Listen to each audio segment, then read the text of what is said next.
Hi guys. I wanted to apologize for not uploading in a while.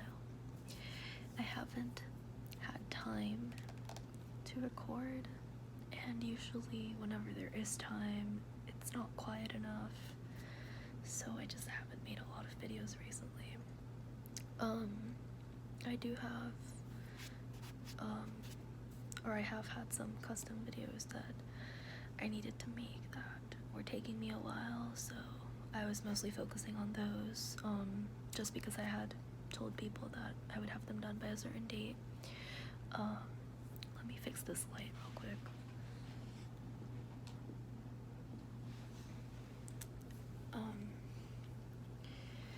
But yeah, so basically, like, I haven't really been working on a lot, and I've just been mostly doing schoolwork and trying to figure out my schedule. There's this one piece of hair that's longer than the rest. It's weird.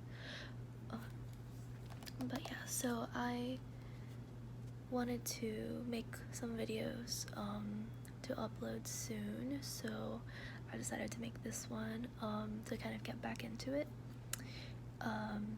So basically what this video is going to be is I have to read, I think it's only like 9 pages, but it's for a class that I have tomorrow.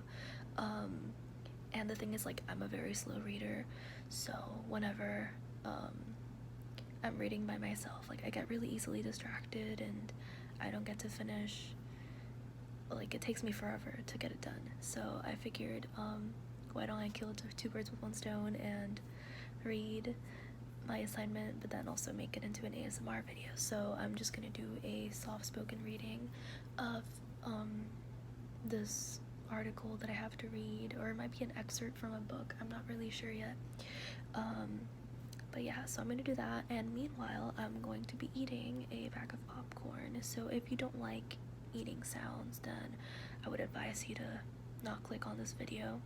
I probably will upload another reading video soon that won't have eating sounds in it at all. Also, I apologize for the lighting. It's the best I can do. That's just how my room is.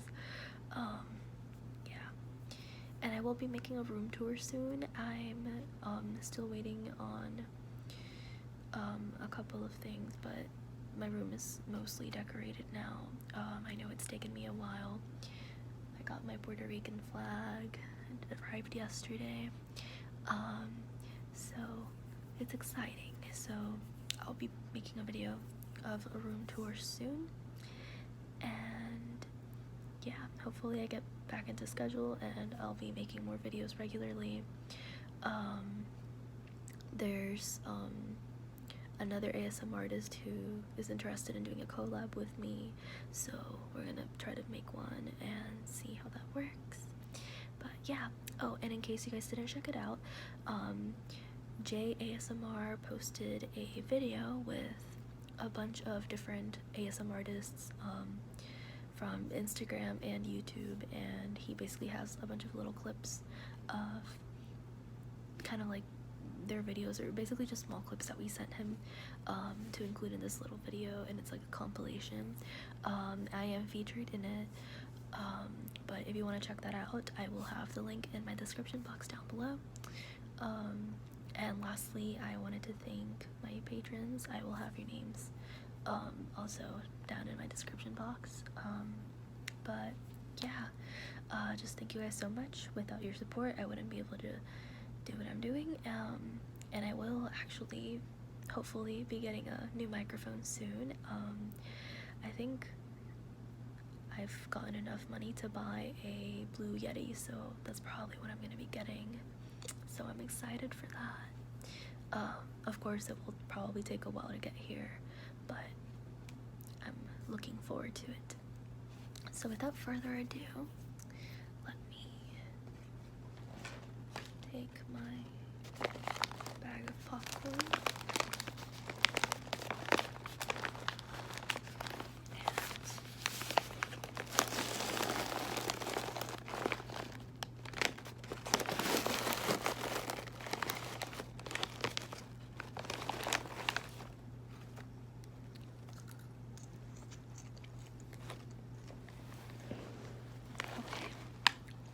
have my laptop here, and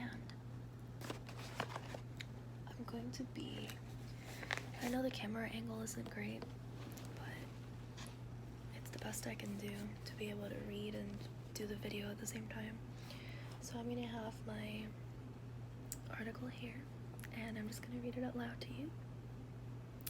So, this is called At Your Disposal.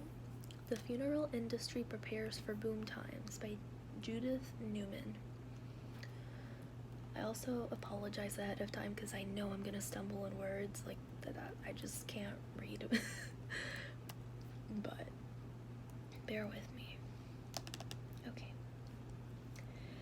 Show me the manner in which a nation or a community cares for its dead, and I will measure with mathematical exactness the tender sympathies of its people, their respect for the law of the land, and their loyalty to high ideals.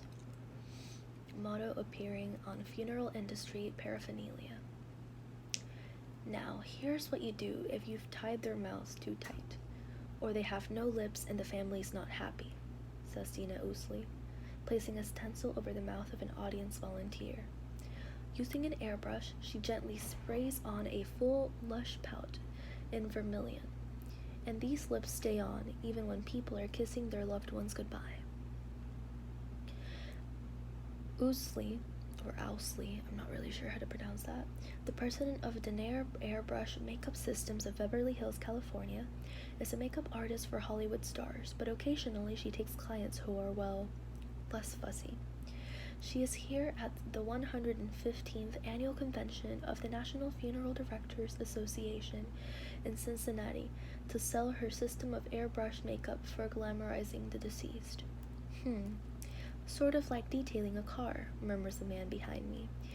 And Ousley, a cheerful bird-like blonde, demonstrates how easy it is to cover bruises and restore a natural glow to skin.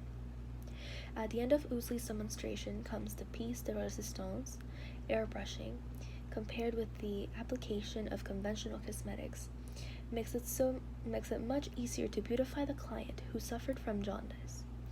Apparently, when a jaundiced corpse is embalmed, the chemicals can turn it green. Grabbing another volunteer from the audience, Ousley first airbrushes him the color of Herman Munster, then attempts to restore him to his natural hue by spraying him white as a primer and applying an alabaster foundation.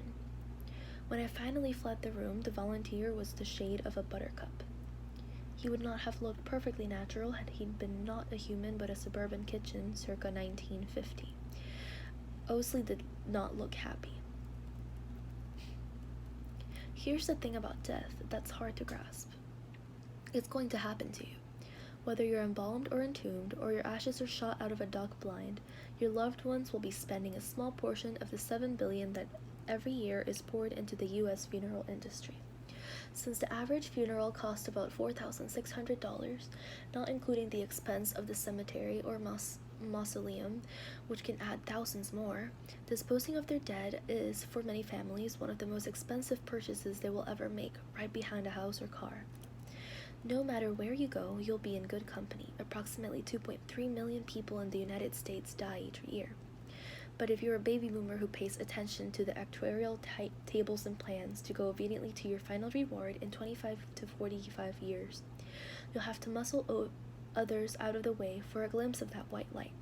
By the year 2030, the annual death rate will have increased by about 30%. So naturally, funeral directors must be nodding somberly about this news, then retreating into a small, quiet backroom office and doing the horror. Gonna get more popcorn.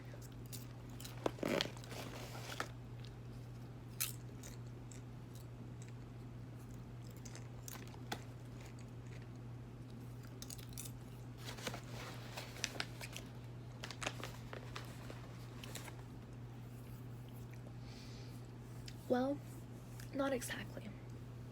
True, the nation's 22,000 funeral homes can look forward to a deluge of death.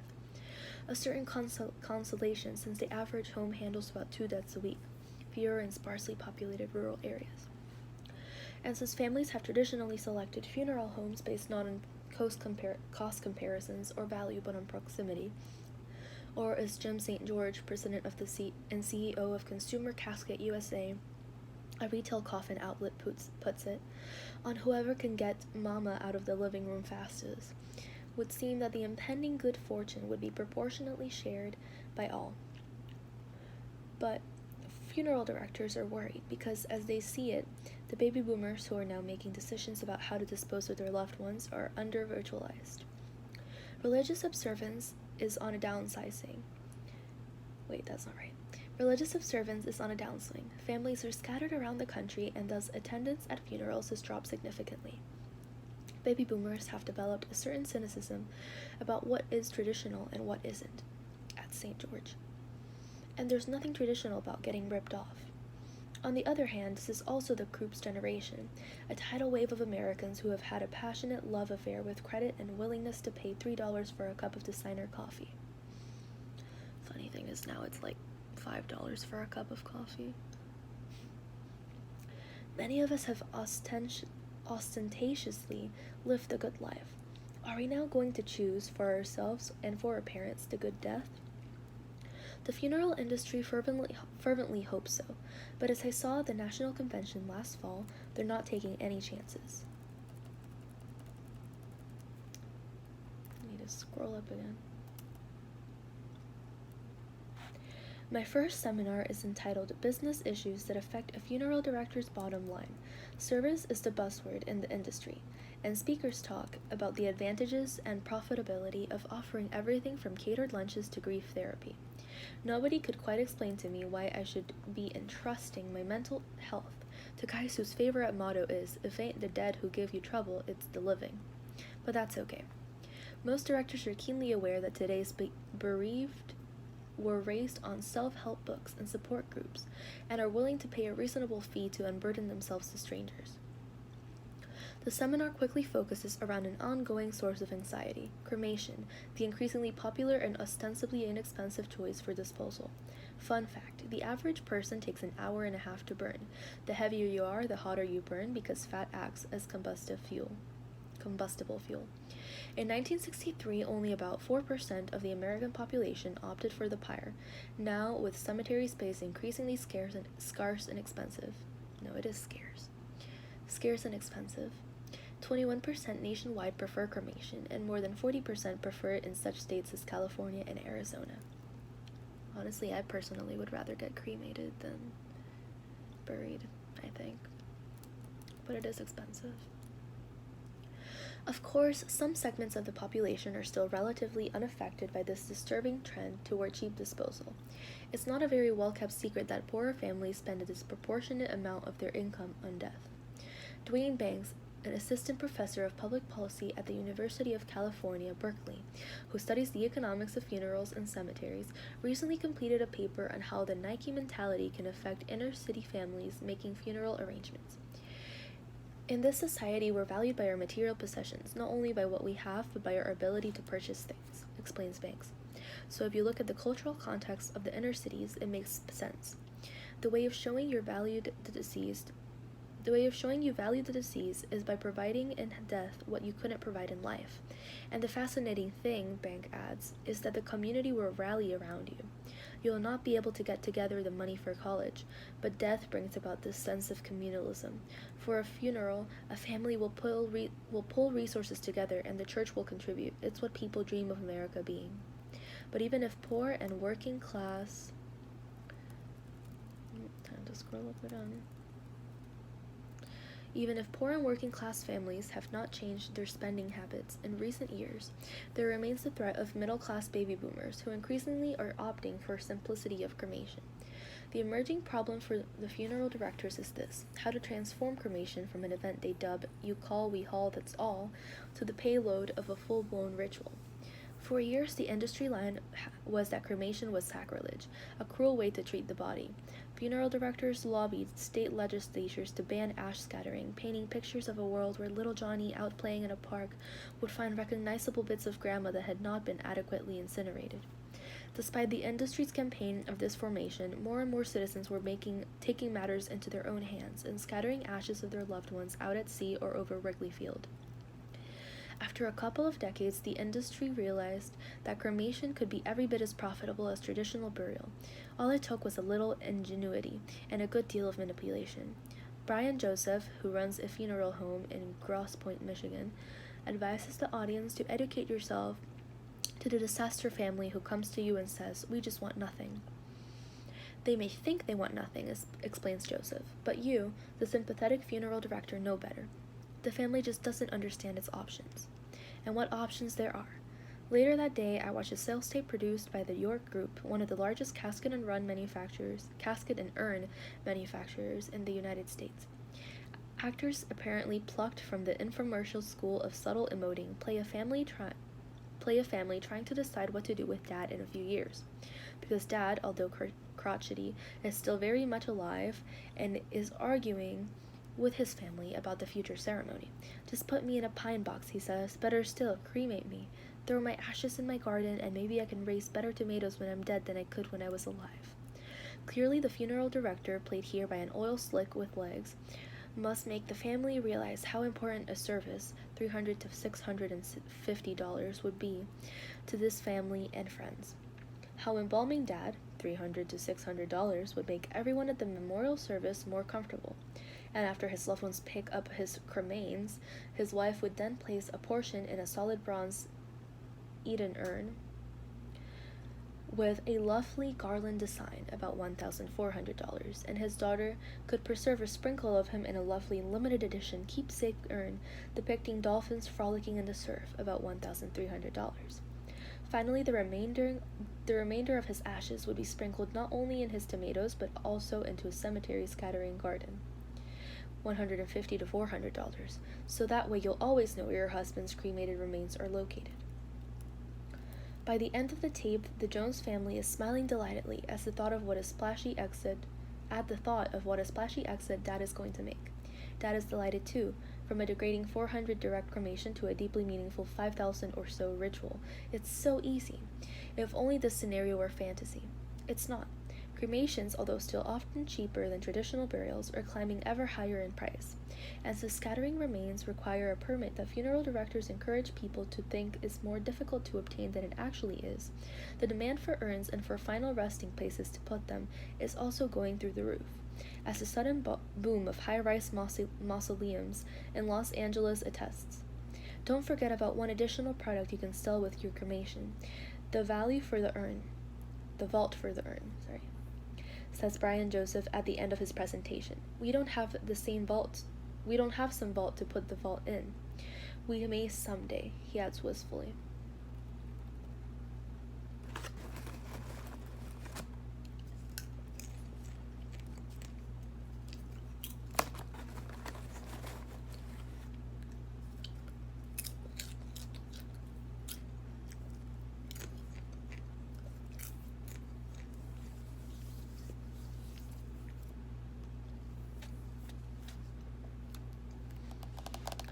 A long habit of not thinking a thing wrong gives it a superficial appearance of being right. Thomas Paine, quoted by Bob Ninker, the executive director of the Funeral Ethics Association. Not until the late 1800s, where a more transient society began to require that someone other than the deceased family or neighbors handle the body, was the funeral industry born. Undertakers originally were carpenters, who built coffins on the side. Sensing a profit center, they learned how to embalm. A typical late 19th century bill, quoted by Jessica Mitford in her 1963 groundbreaking indictment of the funeral industry, The American Way of Death, showed that embalming ran around $10. Renting I never know how to pronounce this word. A hearse? I don't know. $8 to $10. Washing and dressing, $5. A few dollars were invariably thrown in for the embalmer being in attendance.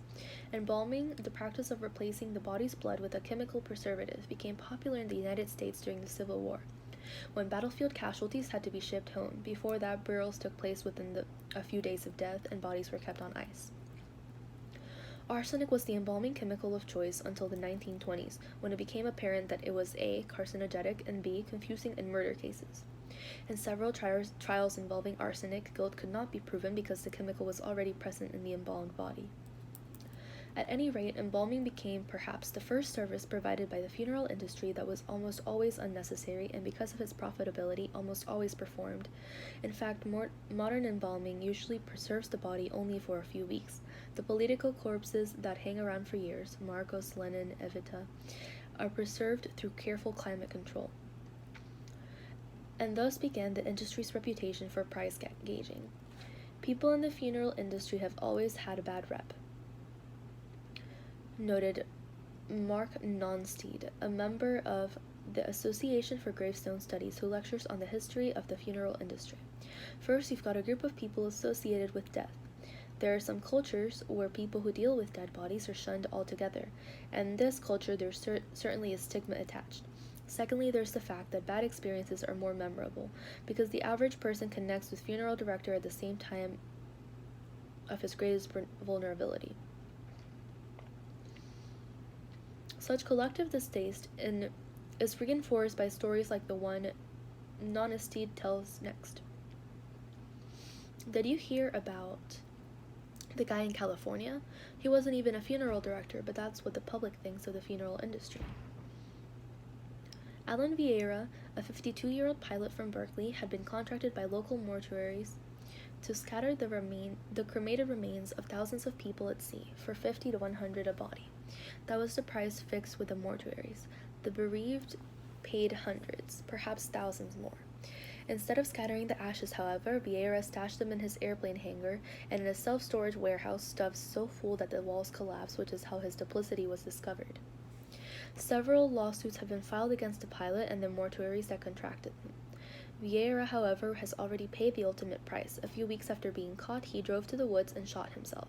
His station wagon contained 11 more boxes of remains. In 1988, a $31.1 million judgment was won against another pilot who had promised to scatter the ashes of 5,342 people, but instead dumped them in one nice big pile on a 10-acre lot of land he owned in the foothills of the Sierra Nevadas. What probably settles the public more than such occasional tales of gross negligence is the velvety pitbull tactics funeral directors routinely use to wear down traumatized consumers, not unkindly, not even with great calculation, but simply because this is the way the business has always been run. You see, there is usually one thought going through the mind of a bereaved family when they walked through the doors of a funeral home, and that thought is, "Get me out of here," says Consumer Caskets St. George, who for 10 years worked at a mortuary in Erie, Pennsylvania. Of course, every funeral director knows this, which is why the most expensive merchandise is always brought to their attention first, and why, for example, the less expensive caskets are always shown in the ugliest possible colors. Then there are the markups. In most businesses, a 100 to 150% markup is common. In the funeral industry, says St. George, markups are 300 to 600%. Where I worked, we'd sit around in meetings and itemizing every single thing we used in the course of a funeral, right down to the ligature we needed per body to sew up incisions, ligature that's string for you lay people. We tripled the price of everything, including cold cream leaves to rub on the deceased hands. Naturally, we had to charge for the whole jar. In part, markups are due to the way funeral costs are constructed. Before 1984, the cost of the funeral was based on the price of the casket.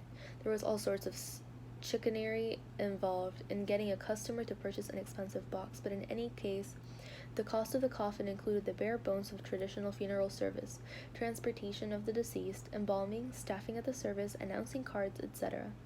In 1984, the Federal Trade Commission ruled that a funeral director had to agree to use caskets that the bereaved could buy from retailers such as Consumer Caskets, but he could not bill customers for allowing it into his mortuary, a practice the memorial societies refer to as a corkage fee. In 1994, the FTC again changed the rules and banned corkage fees. Yet, what seemed like a slap on the wrist of the funeral industry had turned out to be a big wet kiss. Now all costs are billed separately, and although savvy consumers can find a cheaper casket, the funeral director can charge a non-declinable fee, which is the cost of his overhead, however he chooses to define it. At the Riverside Memorial Chapel in Mount Vernon, New York, for example, a home owned by the conglomerate Service Corporation International, the non-declinable fee is $1,495. The cheapest package costs $2,598. It covers moving the remains to the funeral home in an alternative container, read cardboard box. Caskets, flowers, limos, and embalming, cosmetology, announcement cards. And flag cases, register books, shrouds, temporary grave markers, death notices, and newspapers, clergy, you name it, etc. Did I mention the cost of refrigeration?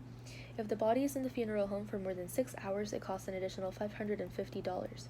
At those rates, it would be cheaper to put up your dear departed at the plaza. In pursuit of profits, the funeral industry has demonstrated an unseemly propensity for capitalizing on public ignorance. In the 1980s, thousands of funeral homes started tracking on a $200 handling fee for people who had died of AIDS. When gay rights groups complained, it was renamed a contagious disease fee. Then it was called a protective clothing fee, until one by one states began to enforce against the discriminatory fee. The thing is, the protective clothing embalmers have to wear is a throwaway moon suit that costs $10 and surgical gloves that cost about 10 cents a pair. And OSHA has declared this gear mandatory for every embalming, says Karen Leonard, the consumer representative for Funeral and Memorial Societies of America, an organization dedicated to providing dignified and affordable funeral services. But lots of funeral directors justified the $200 to families by citing all the extra risk they were assuming. When required safety procedures were followed, however, there was no extra risk. Think about it for a minute, says Leonard. If you were in a mortal fear for your life, would $200 make a difference?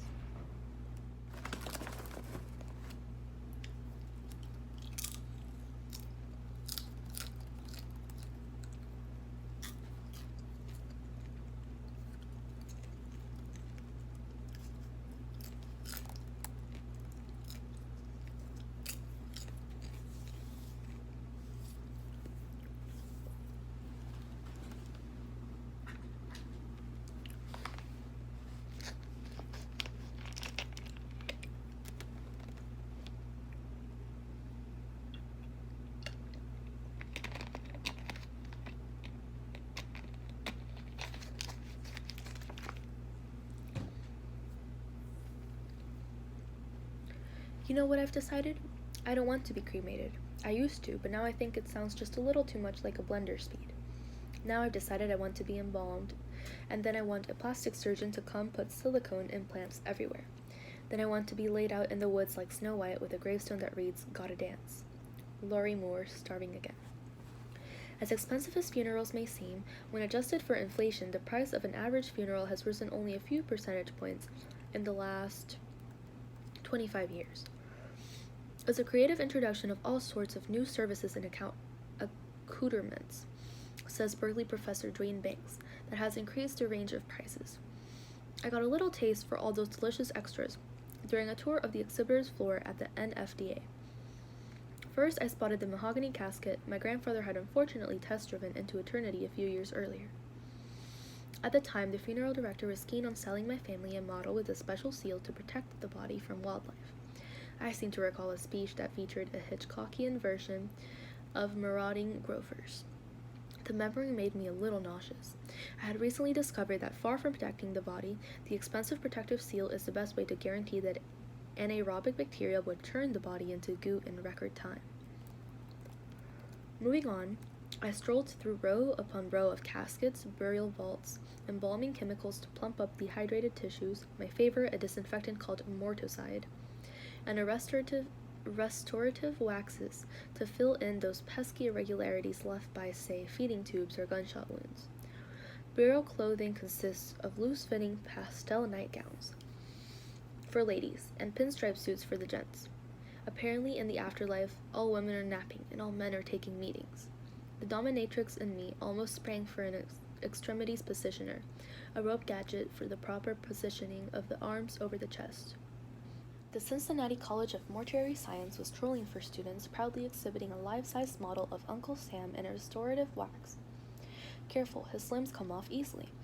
And the American Funeral Service Museum in Houston exhibited Victorian mourning jewelry made from the hair of the deceased and memorial cards of the rich and famous. Some jokester had placed Bobby Kennedy's next to Marilyn Monroe's. These days, you can buy blow-up digital memory pictures of the deceased to leave at the graveside and solar-powered memorial lights to keep those pictures backlit into eternity. For the pious, the NFDA exhibitors offered urns with portraits of Jesus and Mary. For the sportsmen, there were urns shaped like deer, cowboy boots, and golf club bags. And for Zaza Gabor impersonators, an Aurora, Illinois mortician had created a line of cremation jewelry, golden diamond hearts, teardrops, and cylinders from $1,995 to $10,000 that can hold a few precious motes of mom and dad.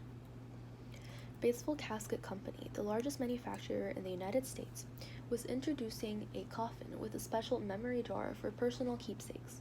Marcellus Casket Company featured the Rolls-Royce of the caskets, a hand-polished model of solid African mahogany lined with a velvet, retail about $10,000, that had been the final resting place for such stiff luminaries as Richard Nixon, Harry Truman, and John Kennedy. And don't forget Jackie O, said the salesman excitedly.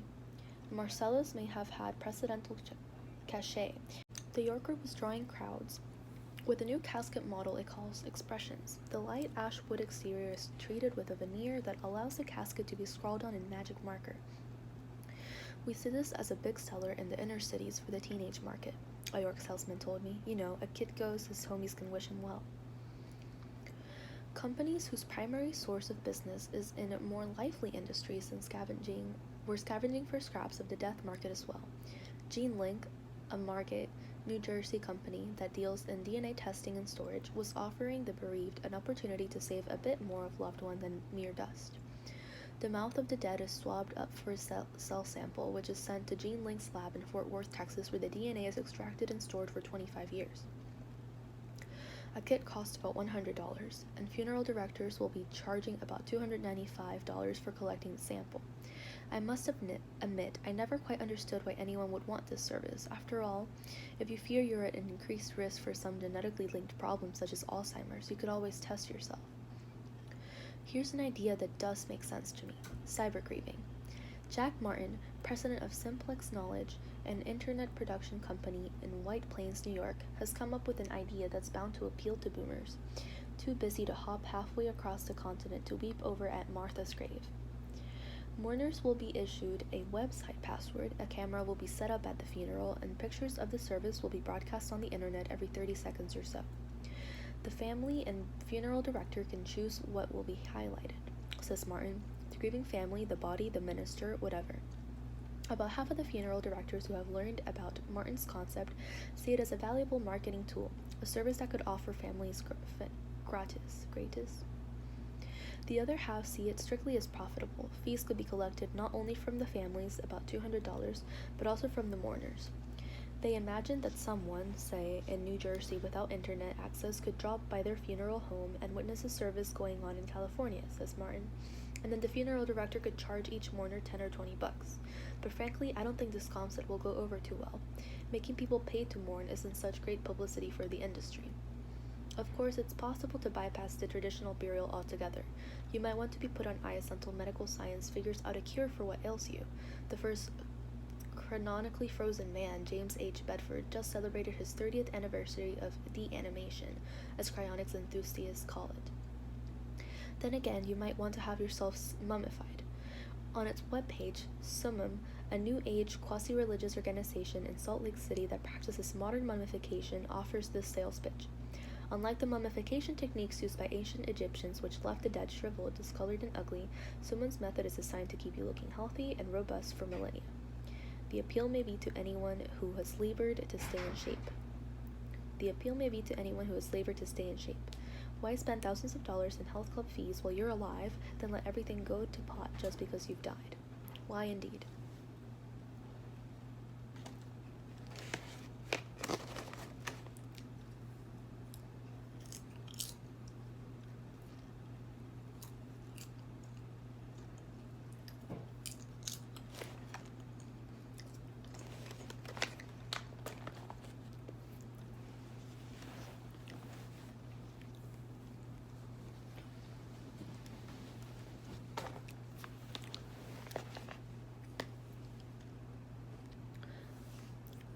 You know what's real tough about the business?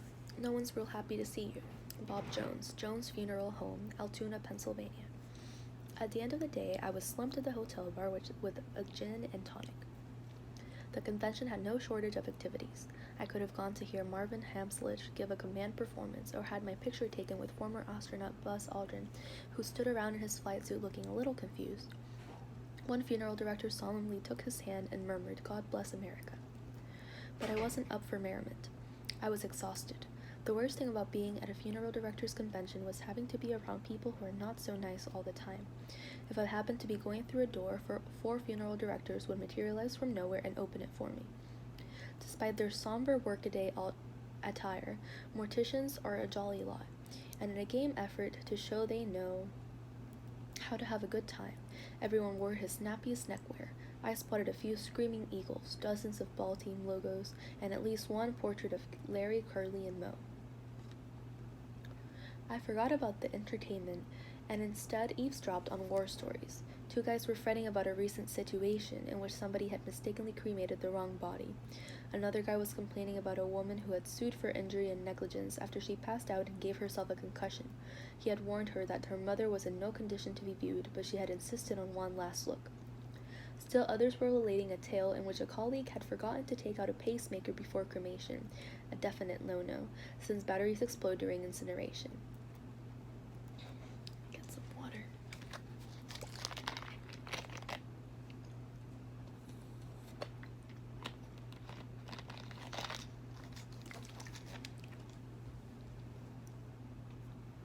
When the barflies ran out of conversation, they'd inevitably turn to the legend of Larry Tightmore, a funeral director in Vermont. In 1995, in addition to embezzling over $75,000 in prepaid funeral funds that were supposed to be placed in an escrow account, Tightmore stopped embalming the bodies entrusted to him and left them to ripen. He also practiced a necrological bait and switch, selling expensive caskets to families and then removing the bodies before burial and placing them in cheap models, or sometimes into no models at all. When investigators inspected his premises, they found the body of a local resident who had died earlier that winter, stuffed into a broken-down hearse. That word again. After the service, Tightmore had removed him from his pricey casket and then didn't seem quite sure what to do with him. Tightmore's license was revoked. After completing his jail time, he found work as a used car salesman. A solidly built, bright-eyed man in a black polyester Elvis shirt and ruby jacket sits next to me, sipping Long Island iced teas with his wife. He noticed me staring at his ensemble. "Don't get to wear this much around the home," he says. Ben Strickland's his name. Runs Seymour Funeral Home, sweet little operation in North Carolina. Knew he was right for the work when he embalmed a friend. Knew nobody could do it better. "Don't want nobody to die, but I gotta eat," he says. Ben is a natural storyteller. We talk about gypsy funerals, where mourners throw money on top of the body. We talk about the fellow who was buried in his chihuahua's ashes. He and his wife didn't have children, and that was their baby. Ben explains. Ben loves everything about his business, everything but the children. Touches me real bad to have a child or infant die. 75, 80, they lived through life. But a child? Ben's eyes filled with tears. Embarrassed, I look away. He thinks I'm looking at his watch. Like that, he says, playing with the thick gold band. Took a lot of teeth to make this one here. I look up. Ben's still wiping his eyes, but he's grinning. "Gotcha," he cries. No question about it. Death care is becoming a hot career.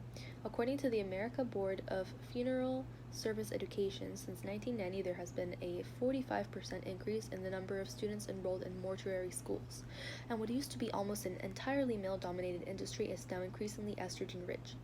In 1996, 33% of mortuary school grads were women. There are several factors that work here, says Gordon Bigelow, ABFSE's executive director. As we've gone through corporate downsizing, a number of adults looking for second and third careers have focused on funeral service as a recession-proof industry. And then, of course, there's the fact that the baby boom generation is beginning to terminate. According to the National Funeral Directors Association, the average funeral director makes about $49,000 a year, twice that in large metropolitan firms. And considering that one needs no more than 2 years of college to get a funeral director's license, the Grim Reaper offers a pretty promising and secure future. It's becoming cooler to be a funeral director than it once was, since one young buck who perfectly tailored shark-kin suit suggests one too many viewings of the movie Goodfellas. We are shouting at each other over the din of an Oompa band. Wilbur Funeral Services is sponsoring an Oktoberfest, complete with knee-slapping dancers in Tyrolean hats and lederhosen. YB scans the room, a trace of a sneer on his blandly handsome face. There's still a very clip-on tie and polyester crowd, though. Maybe, but the clip-on set is what made this country great. The vast majority of funeral directors are solid citizens in their communities, overwhelmingly conservative and Republican. Rotarians and Kiwani Club members, they believe in boosterism and practice it too. We went about how much money they make, how they capitalize on grief and loss. Our irrationality about death leads us to believe that no one has a right to make a living from it. But let's look at it this way. It's 2 a.m., and after a long and debilitating illness, Nana has shuffled off this mortal coil. In your house, in the summer, your air conditioner has broken down. By the time you find her, Nana is beginning to leak. Do you want their job? I didn't think so. Underneath the lingering scent of lilies and formaldehyde, however, there lurks the unmistakable stench of money. 3 months after the Cincinnati conversion, I'm sitting on a seminar called Death Care. What number is this? Death Care 4, an undertaking in New York. It's for financial analysts and investors who track the rapidly consolidating funeral industry. The tacit theme of the day is stiffs. They're a growth market. Thinking I'm also an analyst, an impeccably groomed brunette, one of only about 5 women in the packed room, leans over and proffers some helpful advice. Projections for the next quarter are looking good, she whispers. The strain of the flu that's hit this season is really virulent. 30 years ago, when she wrote The American Way of Death, Jessica Mitford accurately predicted just about every trend that has since come to pass in the funeral industry. More significantly, the rise of the great funeral chain. Together, the Houston-based Service Corporation International and the Lowen Group, headquartered in Burnaby, British Columbia, own about 2,000 or 10% of America's mortuaries. Smaller chains such as Carriage Services and Stewart Enterprises account for another 300 or so. Traditionally, funeral homes were the ultimate mom-and-pop or operations, run by legions of slightly creepy moms and pops whose business acumen were usually not the soundest. Jim St. George recalls how the funeral home where he worked tried to compete with lower-priced mortuaries. We only had one person standing around to say hello to strangers at the visitation instead of 3 or 4. Oh, and we didn't put candy in the candy dishes. Mourners weren't allowed to use the coffee room, and we didn't fold the first paper or the toilet roll into a little triangle like they do in hotels. With Pecksniffian economies like these commonplace, it's no wonder someone would start taking a McDonald's-like approach to marketing and service. Quietly, relentlessly, SCI and Lowen have been coming into town and buying up homes and cemeteries, leaving the current management in place, at least for a while. One funeral director compares the takeovers to the movie Invasion of the Body Snatchers. You think you're dealing with the same people you've always known and trusted, but they're not. They're pods. The business has nothing to do with community values anymore. Everything about the way they run their business now has to be decided from a headquarters that knows nothing and cares nothing about the community. The big chains don't see it this way. They say they're leaving a funeral director to do what they do best, caretaking, and letting the suits make the business decisions. They wax poetic about economies of scale. SCI, for example, will go into an area, buy up 5 or 6 funeral homes, and pool up their resources, with one centralized embalming site, a roving staff, and a fleet of hearses that can float from one home to another, caskets bought in volume, and so forth. But if you think consolidation means the cost of dying is suddenly going to become more reasonable, think again.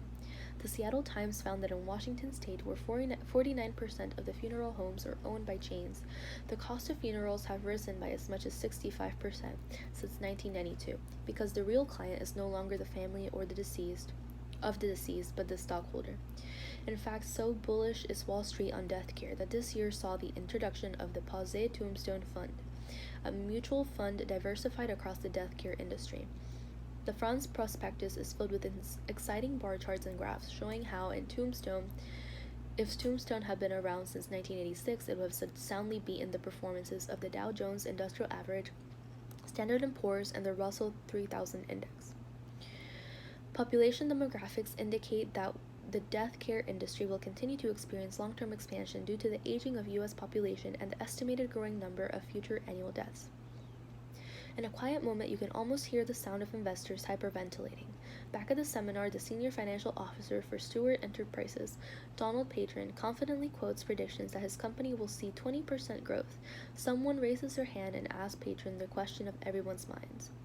CSI's recent attempt at a hostile takeover of Lowen had failed, thus preventing what one industry critic said was the equivalent of Pepsi and Coca-Cola merging. But the FTC made noises about regulating prices and launched antitrust investigations in 11 states. We don't see any problems in either of those areas, Patron said soothingly.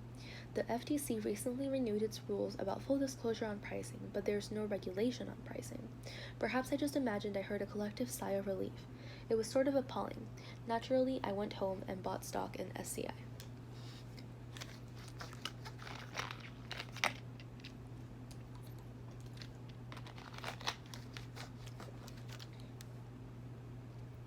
The public backlash against funeral monopolies is in its infancy, but will die young without some government intervention. Like healthcare, the funeral industry can't be run solely as an enterprise that responds to market forces, because none of us have a choice in being part of it. Or do we? Can we opt out of the system? In California, home of bizarre trends that eventually become mainstream, a group of community activists have started the Natural Death Care Project, which teaches the bereaved to care for and bury their loved ones. In all but 8 states in this country, you don't need a funeral director at all, says Liza Carlson, author of Caring for Your Own Dead, The Final Act of Love. You have to learn how to do the paperwork, but it's certainly not that hard. And the body itself? Care for people when they're dead is the same as when they're alive, except you don't have to feed them, she says.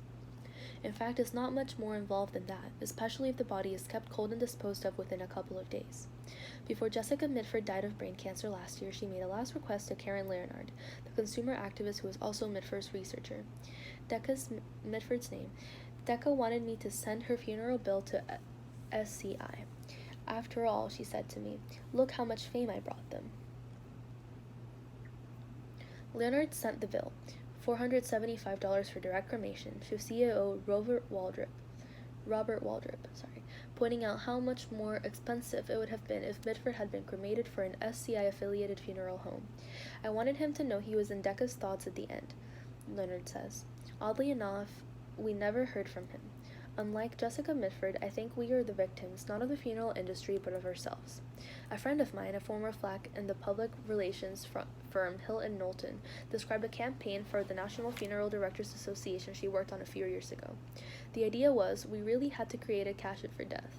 You wouldn't cheap out on a wedding. Why would you do it for a funeral? The campaign never quite got off ground, but it spoke eloquently to the guilt and desires of a generation that perhaps wasn't quite as kind to its elders as it should have been.